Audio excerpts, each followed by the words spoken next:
আজকে যারা মানবাধিকারের সবক দেয় আমাদেরকে, সাদা কালোর ভেদাভেদ তাদের দেশে এখনো পর্যন্ত চরম পর্যায়ে পৌঁছে আছে।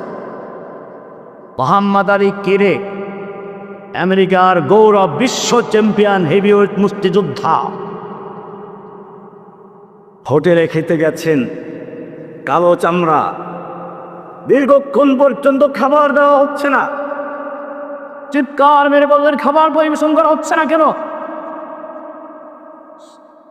ক্যাশ থেকে বলা হচ্ছে, তুমি কি দেখো না এটা সাদা চামড়াদের জন্য, কালোদের জন্য নয়, বেরোতে এখান থেকে।